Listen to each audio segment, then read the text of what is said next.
saat itu ayahnya dia nggak masuk Islam, sedangkan sahabat Khalid bin Walid radhiyallahu anhu beliau masuk Islam. Ini beliau masuk Islam tentunya punya dosa-dosa masa-masa lampau. Setelah masuk Islam, kemudian Islamnya fahasuna Islamu. Islamnya adalah Islam yang baik.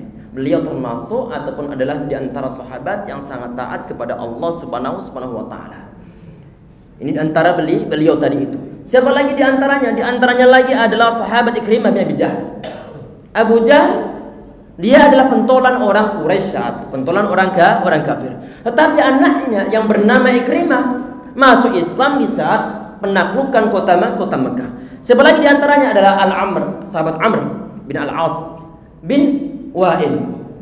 Ini ayah beliau yang bernama Wa'il. Ini dia juga ataupun yang bernama Al-As bin Al-Wa'il. Ini dia adalah termasuk di antara pentolan orang-orang Quraisy, orang-orang kafir. Anaknya yang bernama Amr bin As, kita mengetahui siapa beliau masuk Islam, dan di saat beliau sebelum masuk Islam ini beliau sempat terjadi suatu dialog dengan Rasulullah sallallahu alaihi wasallam. Kata beliau bagaimana? Ya Rasulullah, ana ingin berbaiat kepada Anda. Mohon engkau ulurkan tangan Anda. Ubsut yaminak. Ya Rasulullah, mohon engkau ulur tangan kanan Anda. Saat Nabi Muhammad beliau mengulurkan tangannya, sahabat Amr bin As sebelum beliau masuk Islam nih, di saat nego ini dalam tanda kutip nih, beliau nggak jadi berjabatan tangan untuk berbaiat terhadap Rasulullah sallallahu alaihi wasallam. Loh, ente kenapa malak? Ente kenapa kok nggak jadi berbaiat? Kemudian kata beliau, ana ingin masuk Islam tetapi dengan suatu syarat. Ngajak nego dengan Nabi Muhammad SAW. Bima tasyarid kata beliau, kama qala Rasulullah. Antum mensyaratkan apa? Kemudian beliau mengatakan ayyaghfirli ataupun ayyughfarli. Ana ingin dosa-dosaku diampuni oleh Allah Subhanahu wa taala. Ini adalah syarat yang diajukan oleh sahabat Amr bin As di saat beliau mau masuk Islam. Kemudian Nabi Muhammad SAW beliau mengatakan bahwa al-Islamu yajubu ma qablahu. Agama Islam itu dia menghapuskan dosa-dosa sebelumnya. Jadi di saat orang itu telah dia memeluk agama Islam, maka dosa-dosa yang lampau akan diampuni oleh Allah Subhanahu wa taala. Tadi ini adalah yang beliau ucapkan terhadap sahabat Amr bin As radhiyallahu anhu. Di sebagian di antara riwayat Nabi Muhammad beliau mengatakan al-Islamu yahdimu ma kana qablahu. Agama Islam itu menghancurkan dosa-dosa yang masa lampau. Pertanyaannya begini, ada sebagian di antara orang ini nanya kepada Syekh Utsaimin rahimahullah. Kalau misalnya di masa-masa lampau sebelum dia masuk Islam, dia mungkin termasuk di antara pengedar narkoba, ataupun dia termasuk di antara orang-orang yang bekerja di tempat-tempat yang haram.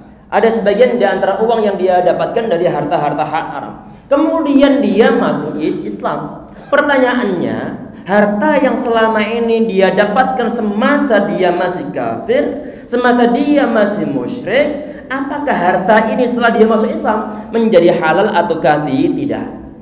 Kata Syekh Utsaimin rahimahullah, beliau mengatakan bahwa absyir fa inna hadzal mala halalun lahu.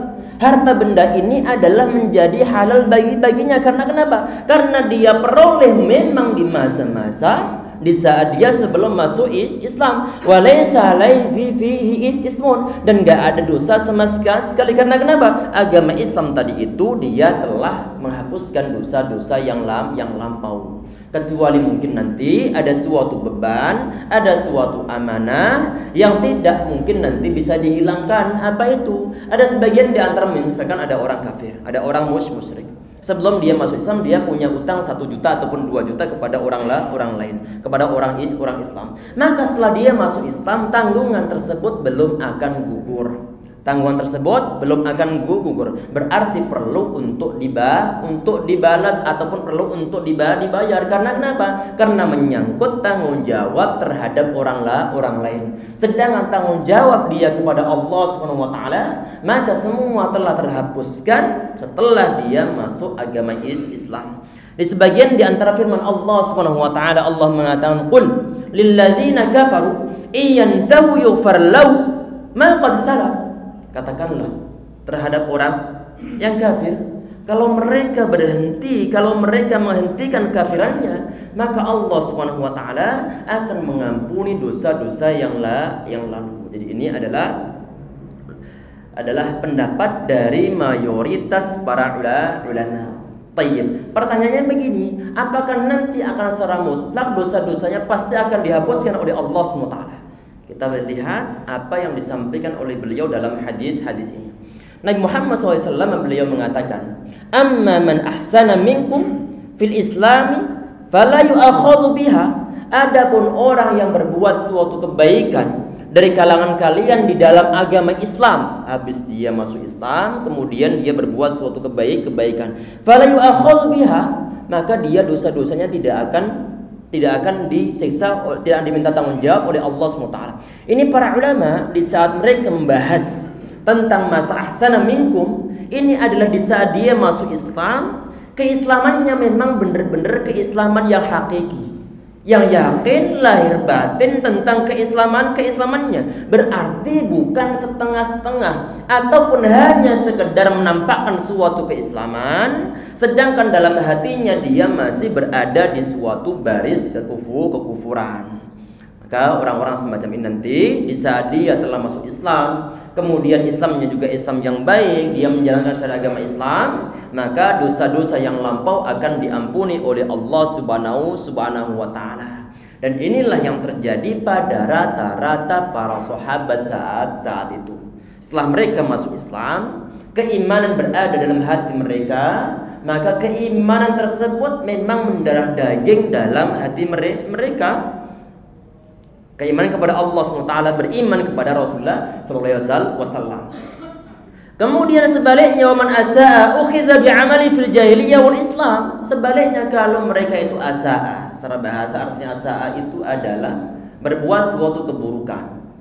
Berbuat suatu keburukan. Kata para ulama di saat mereka menjelaskan tentang hadis ini, baik ulama-ulama kontemporer atau ulama-ulama yang salaf, mereka itu sepakat bahwa yang dimaksudkan dengan asa'a, berbuat suatu keburukan ini adalah di saat dia secara lahiriah masuk Islam, sedangkan hatinya masih penuh dengan kafiran, masih penuh dengan kemunafikan, otomatis dia aslinya ini belum memasuk agama Islam. Oleh karena itu di saat dia itu secara lahiriahnya katanya, secara casing luarnya dia masuk Islam, cuma hatinya benci dengan agama Islam, gak suka dengan syariat agama Islam, dia masih memendam suatu kufuran, maka bagaimana? Maka nanti dosanya itu akan double. Bagaimana? Dosa-dosa yang lalu di saat dia laksanakan di masa-masa jahiliyah akan tetap diminta tanggung jawab oleh Allah SWT.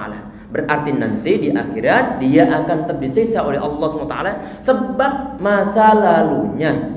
Plus apa? Dosa-dosa yang dia laksanakan setelah dia memeluk agama Islam. Tadi ini adalah pendapat yang dipilih oleh para ulama ataupun jumhur ulama. Al-Imam An-Nawawi rahimahullah beliau mengatakan, al-muradu bil isa'ati 'adamu dukhuli fi Islam biqalbihi. Yang dimaksudkan dengan isa'ah, berbuat asa'ah di sini, berbuat suatu keburukan adalah 'adamu dukhuli fi Islam biqalbihi.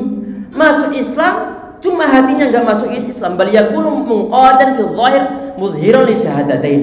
Tetapi yang nampak itu hanya sekedar dari segi luarnya dia itu bersyahadat, tetapi hatinya itu tidak berkeyakinan bahwa dia itu beragama Islam. Fa hadza munafiqun, kata beliau, baqin ala kufri bi ijma'il muslimin. Orang yang modelnya semacam ini, walaupun secara lahiriahnya dia itu telah memeluk agama Islam, tetapi hatinya dia nggak ada suatu keyakinan bahwa dia memang meyakini agama Islam, maka kata Imam An-Nawawi rahimahullah, orang semacam ini dia adalah orang munafik, baqin ala kufri, yang dia masih berada di dalam kekufuran mereka, kekufuran dia bi ijma'il muslimin, kata beliau. Ini adalah dengan ijma' ataupun kesepakatan para ulama dari kalangan orang-orang Islam.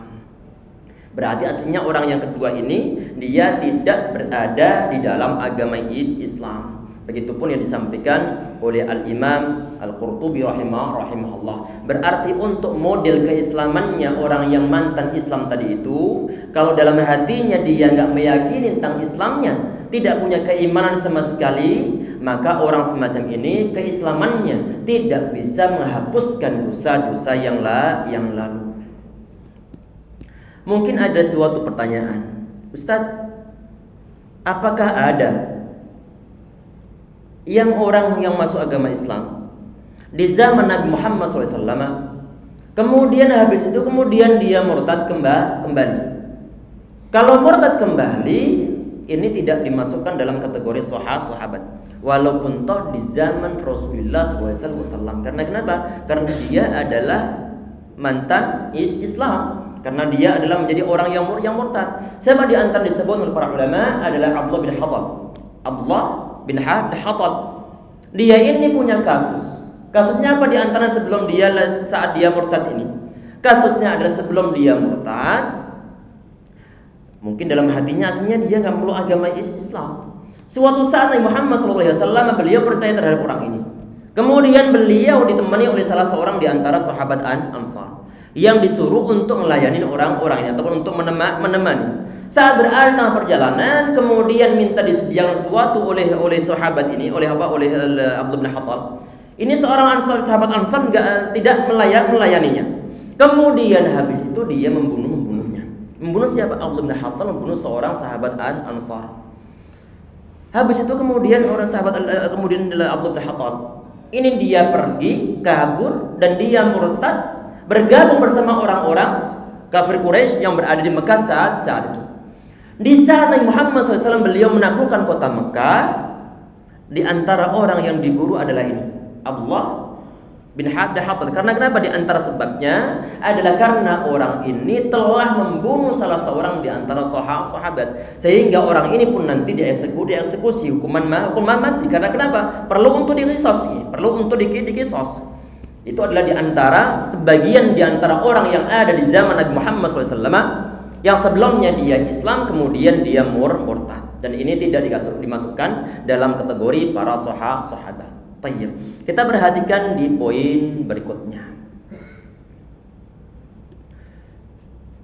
Ini hadis yang ke-320. Anna Hakim bin Hizam, ini dari sahabat Urwah bin Zubair. Beliau bercerita, Anna Hakim bin Hizam, sesungguhnya Hakim ibn Hizam ini beliau adalah keponakan dari Khadijah radhiyallahu anha. Berarti keponakan dari istri Nabi Muhammad SAW. Setelah beliau masuk Islam, beliau bercerita ini tentang masalah apa? Tentang masalah pertanyaan yang beliau ajukan kepada Rasulullah SAW. Kata beliau, Rasulullah, ara'aita umuran kuntu atahannatsu fiha fil jahiliyah min sadaqatin aw ataqatin aw silatir rahimin afiha ajrun. Ini juga mungkin pertanyaan yang diajukan oleh para muallaf baik zaman dahulu ataupun zaman-zaman kita saat ini. Kata beliau, ya Rasulullah, bagaimana pendapat Anda tentang masalah apa ini? Ini tentang masalah hal-hal amal-amal perbuatan baik yang kita ataupun kami laksanakan di masa-masa jahiliyah, tentang sedekah mungkin, tentang silaturahim, tentang membantu orang lain, tentang menyantuni anak yatim, tentang memuliakan tangga, tentang mungkin memuliakan tamu, tentang kedermawanan, tentang kejujuran, ataupun hal-hal saleh yang lainnya, hal baik yang lainnya. Hal-hal tersebut yang kami jalankan di masa-masa jahiliyah, masa-masa kemusyrikan, masa-masa kafiran, apakah kami akan mendapatkan suatu pahala? Nabi Muhammad di sini beliau mengatakan, aslamta ala ma aslafta, kata beliau, bahwa kamu masuk Islam dengan membawa suatu kebaikan ataupun membawa suatu pahala yang telah engkau laksanakan di masa-masa terdahulu. Berarti kalau misalnya ada orang dia itu adalah mantan kafir ataupun seorang mu'allaf yang selama hidup dia itu sebelum masuk Islam dia adalah orang baik, dia bersedekah, dia dermawan terhadap orang lain, maka di saat dia masuk Islam pahala-pahala akan tetap dia dapatkan. Berarti ini cukup sebagai suatu kabar gembira yang ada dalam agama Islam, bahwa amal-amal perbuatan baik yang dilaksanakan oleh orang-orang mantan musyrik, mantan kafir, pahala-pahala akan dia dapatkan di masa-masa lampau. Tetapi dengan syarat tadi itu adalah setelah dia masuk Islam. Aisyah radhiyallahu anha, ini istri beliau, istri Rasulullah SAW, beliau mengatakan, ada sebagian di antara famili dari Aisyah radhiyallahu anha, ini dia adalah orang terpandang yang bernama Ibnu Jad'an. Dia ini adalah orang soleh di masa jahiliyah. Kenapa orang soleh? Karena dia suka bantu orang lain, karena dia dermawan, karena dia suka untuk memuliakan tamu, memuliakan tangga, dan dia tidak suka untuk berantem, dan dia termasuk di antara orang-orang yang terpandang di zamannya. Aisyah radhiyallahu anha, beliau mengatakan, orang tersebut, ya Rasulullah, fahaladzalika nafi'u, apakah amal-amal perbuatan baik yang telah dia laksanakan di masa-masa jahiliyah dia, apakah akan bermanfaat nanti di saat hari akhir? Nabi Muhammad beliau mengatakan la yanfa'u, enggak bermanfaat. Ini kasusnya beda dengan yang disebutkan dalam hadis-hadis ini. Yang dalam hadis ini ada orang musyrik yang sebelum atau orang kafir, kemudian dia masuk Islam. Kemudian hal yang baik yang pernah dia laksanakan di masa-masa kemusyrikan, masa kekafiran, apakah setelah dia masuk Islam dia mendapatkan suatu pahala tersebut atau tidak? Di sini Nabi Muhammad beliau mengatakan iya, akan dia dapatkan. Di saat dia masuk Islam, pahala-pahala kebaikan akan dia dapatkan, pahala-pahala kebaikan di masa lampau akan dia rasakan. Berarti nanti kalkulasi pahala di akhirat, di samping pahala Islamnya dia dapatkan, pahala-pahala amal soleh selama dia kafir juga dia dapatkan. Tetapi jangan sampai lupa, tadi itu adalah setelah dia masuk Islam. Sedangkan kasusnya yang berkaitan tentang famili Aisyah radhiyallahu anha yang bernama Ibnu Jad'an, ini kasusnya beda. Karena kenapa? Karena dia ini adalah orang kafir, meninggal dalam keadaan musyrik, tidak dalam keadaan beriman kepada Allah ataupun beriman kepada Rasulullah sallallahu alaihi wasallam. Sehingga bagaimana? Di saat Aisyah radhiyallahu anha beliau nanya, "Fa hal dzalika yannafi'u?" Ya Rasulullah, apakah perbuatan-perbuatan baik yang telah dia laksanakan selama di masa-masa jahiliyah tersebut, apakah nanti memberikan suatu manfaat terhadap Ibnu Jad'an? Nabi Muhammad beliau mengatakan la yanfa'u, tidak memberikan suatu manfaat. Kata Nabi Muhammad SAW, innahu lam yaqul, kata beliau, yauman rabbi ighfirli khati'ati yaumiddin. Karena orang ini yang bernama Ibnu Jad'an, dia tidak pernah ngomong, tidak pernah bicara pada suatu hari dengan ucapan Rabbi firli, ya Rabb, mohon engkau ampuni dosaku dan juga kesalahanku nanti pada hari kiamat. Kenapa Ibnu Jad'an ini dia nggak ngomong begitu? Kata para ulama dalam menjelaskan hadis ini, karena Ibnu Jad'an dia ini tidak meyakini bahwa hari kebangkitan, hari kiamat itu ada. Tidak meyakini bahwa hari pembalasan itu ada. Kalau ada orang dia itu meyakini bahwa hari kebangkitan itu enggak ada, hari kiamat enggak ada, yaumuddin enggak ada, yaumul hisab enggak ada, maka dia adalah orang kafir. Orang kafir. Karena kenapa? Karena dia tidak memiliki rukun iman. Yang apa? Beriman kepada hari akhir. Sehingga di saat ada orang yang mungkin sebagian di antara manusia dia sudah sholat, tetapi nggak ada keyakinan hari kebangkitan itu ada, hari akhir itu ada, tidak punya keyakinan bahwa hari kiamat itu ada, maka dia bukanlah orang yang beriman. Kalaupun orang beriman, otomatis dia adalah orang kafir. Nasibnya nanti sebagaimana Ibnu Jad'an, karena dia tidak punya suatu keyakinan bahwa hari kebangkitan itu ada. Oleh karena itu, perbuatan-perbuatan yang dipandang oleh umat manusia sebagai perbuatan mulia yang dia laksanakan semasa dia hidup dan dalam keadaan kafir, maka tidak akan bermanfaat untuk orang tersebut nanti saat berada di akhirat.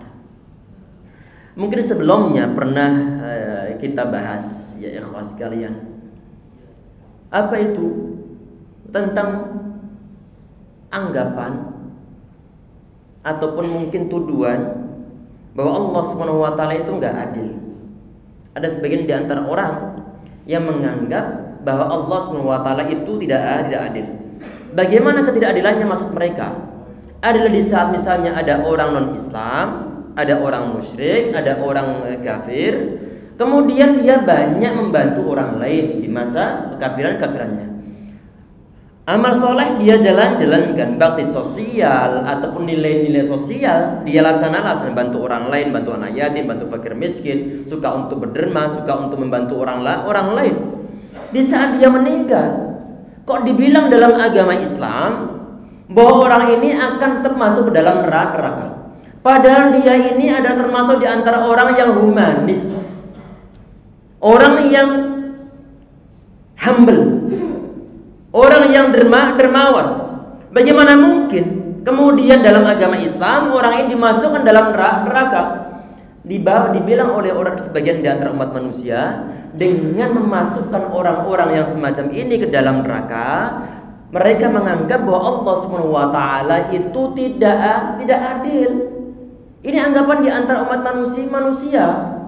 Dalam Al-Qur'an Allah mengatakan wa qadimna ila ma 'amilu min 'amalin faj'alnahu haba'an mansura, dan kami hadapi segala amal yang mereka kerjakan, lalu kami jadikan amal perbuatan mereka sebagaimana debu yang berterbangan. Jelas dalam Al-Qur'an ini bahwa orang-orang yang sebelumnya dia kafir semasa dia hidup, kemudian dia meninggal dalam keadaan musyrik ataupun kafir, maka perbuatan-perbuatan baik yang dia jalankan selama dia hidup tidak mendapatkan ampun juga di sisi Allah Subhanahu wa taala, karena dijadikan oleh Allah Subhanahu wa taala ataupun bagai debu-debu yang berterbangan. Ini dalam konteks keislaman. Kalau misalnya ada orang nggak percaya, ini nggak adil, ini saya enak sendiri saja, ente bilang begitu. Ini adalah ayat Al-Quran. Kalau mau percaya silahkan. Kalau misalnya ada orang nggak percaya, itu urusan dia sama Allah SWT. Yang kita bicarakan saat ini adalah dalam konteks keislaman. Kalau ada orang liberal, ada orang non-Islam nggak percaya, itu hak mereka. Dan kita nggak berhak untuk memaksa seseorang untuk percaya pada suatu ayat. Yang kita bacakan itu adalah untuk orang yang memang percaya, beriman pada Al-Quran, beriman pada suatu hadis. Loh, nanti balasannya mereka bagaimana? Allah Subhanahu wa taala di antara bentuk ini Allah adil. Jangan sampai kita bilang bahwa Allah tidak adil. Di antara bentuk kasih sayang Allah Subhanahu wa taala itu adalah Allah Subhanahu wa taala tidak menyia-nyiakan suatu perbuatan baik dunia ataupun di akhirat. Tetapi perlu diperhatikan bahwa balasan yang terbaik yang diberikan oleh Allah SWT saat nanti berada di akhirat ini hanya khusus diperuntukkan untuk orang-orang yang beriman. Untuk yang orang kafir dia berbuat suatu kebaikan bagaimana? Apakah Allah SWT membalasnya? Iya. Kapan? Di saat dia masih hidup. Di saat dia masih hidup. Di saat dia masih hidup, maka kebaikan masih dia rasakan. Balasan dari kebaikan yang mereka jalankan selama ini mereka rasakan. Ada suatu hadisnya adalah hadis yang sahih. Nabi Muhammad SAW dalam suatu hadis riwayat dari Imam Muslim, Nabi Muhammad beliau mengatakan innal kafira, sesungguhnya orang kafir idza amila hasanatan, kalau dia berbuat suatu kebaikan ut'ima biha tu'matun minad dunya, maka dia diberikan suatu kenikmatan dari dunia. Ada mungkin nama harum yang dia miliki, itu adalah balasan dari Allah SWT terhadap orang kafir semasa dia masih hidup. Namanya harum, dicintai oleh orang-orang sekitarnya. Itu adalah merupakan suatu balasan dari Allah SWT. Tentunya orang di saat ada orang berbuat suatu kebaikan kepada orang lain, tidak pandang apakah dia orang muslim, apakah dia non-muslim, apakah dia kafir, apakah dia musyrik, orang tersebut akan dicintai oleh orang lain dan tidak peduli tentang masalah agamanya. Kecintaan orang lain terhadap orang yang non-muslim ini di saat dia berbuat suatu kebaikan kemudian dicintai oleh orang-orang sekitarnya, namanya harum. Ini adalah merupakan suatu balasan dari Allah saat mereka masih hidup di dunia ini. Apa di antara balasannya? Yang sebelumnya mungkin bisnisnya mungkin biasa, berhubung dia itu suka untuk berderma, suka untuk berbuat suatu kebaikan terhadap orang lain, ataupun mungkin sebagian di antara YouTuber yang mungkin dia non-Islam, kemudian suka untuk berbuat suatu kebaikan ngasih pemberian terhadap orang lain, sehingga kemudian ini viewernya, subscribernya dari akun di media sosialnya kian lama kian banyak. Itu adalah bentuk di antara balasan dari Allah terhadap orang ini. Walaupun toh dia itu adalah orang kafir, walaupun toh dia itu adalah orang musyrik, saat dia berbuat suatu kebaikan terhadap orang lain, dibalas oleh Allah SWT akan kebaikan tersebut. Di mana balasannya? Di dunia. Kalau nanti di akhirat, faja'alnahu haba'an mansura, dia amal kebaikannya semua akan dihapuskan oleh Allah SWT.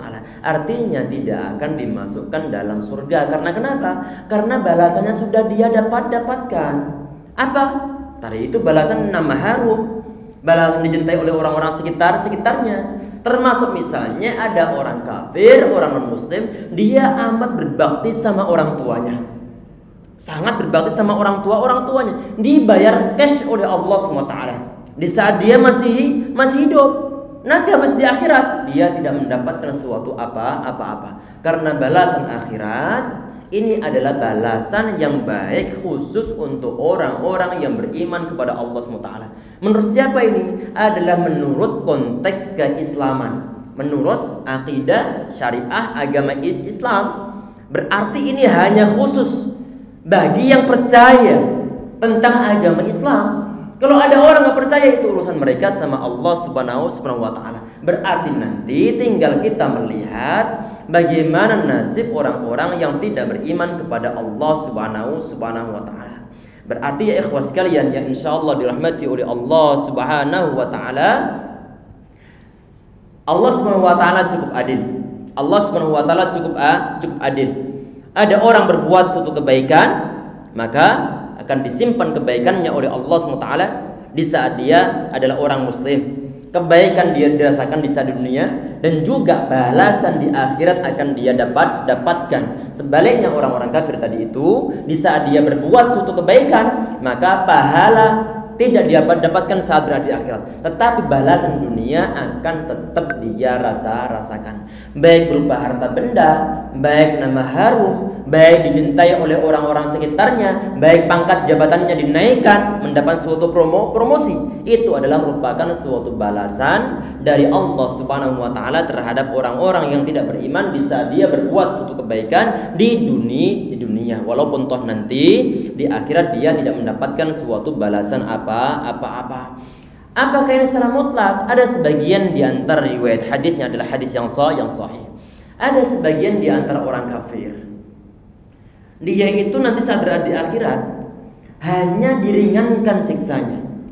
Siapa itu di antara yang disebut dalam suatu hadis yang sahih? Adalah Abu Talib.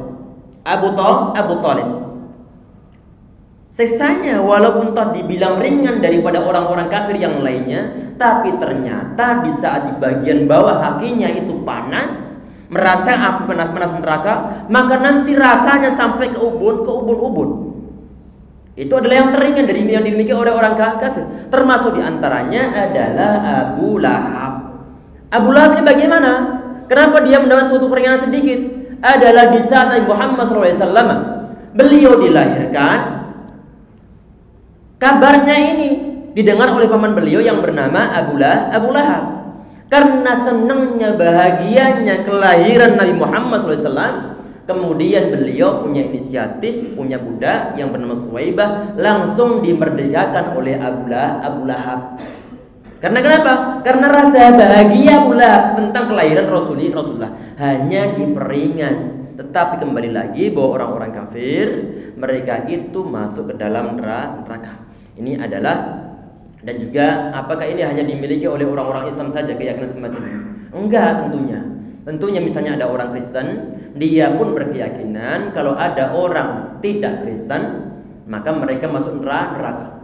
Ada orang Hindu, kuat kehinduannya, dia punya keyakinan bahwa orang non-Hindu akan masuk neraka. Begitupun orang Islam, di saat dia kuat keislamannya, maka dia berkeyakinan bahwa orang non-Islam, orang kafir istilahnya, maka mereka adalah masuk ke dalam neraka. Berarti nggak perlu dipersalahkan, karena inilah keyakinan kita masing-masing. Orang Nasrani jangan dipersalahkan kalau berkeyakinan bahwa di saat ada orang non Nasrani masuk neraka, mereka punya keyakinan begitu, maka itu hak mereka, dan kita pun jangan disalahkan. Karena kenapa? Karena ini adalah keyakinan kita masing-masing. Yang penting kita tidak saling mengganggu antara satu agama dan agama yang lainnya. Karena kita cukup damai di Indonesia. Nggak ada suatu permasalahan antara satu pemeluk agama dan pemeluk agama yang lainnya. Di satu sisi pula kita jangan sampai lupa lakum dinukum waliyadin. Jangan campur adukkan agama. Nggak perlu kerjasama dalam bidang agama, kerjasama dalam memajukan negara, untuk membangun, untuk gotong royong di lingkungan yang mungkin kita berada di suatu komplek, di sana ada orang Islam, ada orang non Islam, kerjasama dalam membersihkan got, kerjasama dalam membangun untuk menjaga keamanan misalnya, nggak jadi masalah. Tetapi untuk urusan agama jangan sampai dicampur baurkan. Kita punya keyakinan bahwa inad-dina indallahi Islam. Agama yang paling benar di sisi Allah SWT itu adalah agama Islam. Ini adalah agama kita, keyakinan kita. Kalau ada orang non-Muslim kemudian dia berkeyakinan bahwa agama yang dia anut adalah agama yang paling benar di sisi Tuhannya, itu urusan mereka, nggak jadi masalah. Kita siap dibilang oleh mereka bahwa kita masuk dalam neraka, dalam kepercayaan mereka. Sebagaimana kita ini berkeyakinan bahwa orang yang berada di luar Islam mereka masuk ke dalam neraka. Biarkan keyakinan ini ada dalam hati kita. Tetapi jangan sampai lupa konteks kebinekaan tetap kita pegang. Dari segi apa? Dari segi beda agama boleh, nggak boleh untuk saling berperang di dalam konteks kenegaraan di sini ya ikhwas sekalian. Semoga yang kita bahas dalam pertemuan kita kali ini diberikan kemanfaatan, keberkahan oleh Allah Subhanahu wa taala insyaallah, amin ya rabbal alamin. Dan semoga kita semua dalam keadaan meninggal nanti dalam keadaan beriman kepada Allah, punya keyakinan bahwa yang agama yang paling diridhoi oleh Allah Subhanahu wa taala itu adalah agama Islam, dan kita tidak boleh memaksa orang lain untuk percaya dengan keyakinan kita saat ini. Karena la ikraha fid din, nggak ada boleh dalam unsur pemaksaan dalam suatu agama. Tetapi ini nggak bisa diartikan bahwa kita itu diperbolehkan untuk meyakini suatu keyakinan dari agama lain. Mungkin itu yang bisa kita bahas dalam pertemuan kita kali ini. Ini masih ada sekitar 10 menit atau beberapa menit ke depan. Sebelum ditutup, barangkali ada yang ingin ditanyakan terlebih dahulu. Silahkan, barangkali ada. Monggo. Tidak ada pertanyaan? Tafadhal.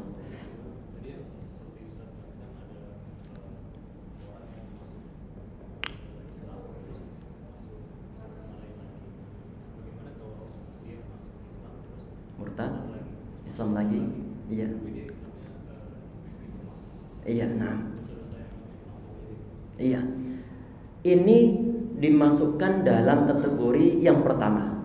Dimasukkan dalam kategori yang pertama.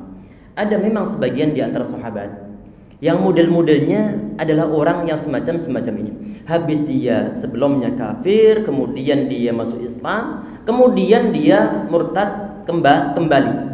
Habis itu setelah dia murtad, kemudian dia masuk Islam kembali. Ada sebagian di antara sahabat yang bernama Abdullah bin As-Sarh radhiyallahu anhu. Ini beliau adalah di antara sahabat yang pernah ditunjuk di sebagian di antara kejadian, beliau pernah menjadi salah satu di antara penulis wahyu Nabi Muhammad SAW. Hanya beberapa ayat. Habis itu kemudian dia murtad. Habis murtad, di saat terjadinya Fathu Makkah, ini orang masuk Islam kembali. Dia berlindung minta perlindungan kepada seorang sahabat yang bernama Utsman bin Affan radhiyallahu anhu. Karena kenapa? Karena sahabat Utsman bin Affan beliau adalah di antara saudara sepersusuan dengan orang ini. Dilindungi oleh sahabat Utsman bin Affan radhiyallahu anhu. Habis dia masuk Islam kembali, kemudian Islamnya baik, fa hasuna islamu. Sehingga di saat masa pemerintahan sahabat Utsman bin Affan radhiyallahu anhu, beliau di antara salah seorang yang menjadi gubernurnya.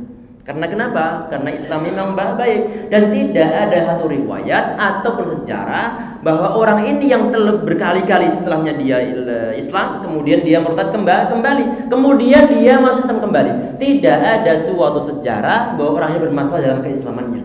Otomatis ini yang dibilang oleh para ulama, fahasunna islamuhu. Kalau fahasunna islamuhu, maka dosa-dosa masa lalunya adalah masuk dalam kategori ini. Al-Islamu yajubbu ma qablahu. Agama Islam itu dia menghapuskan dosa-dosa yang lalu. Karena kenapa?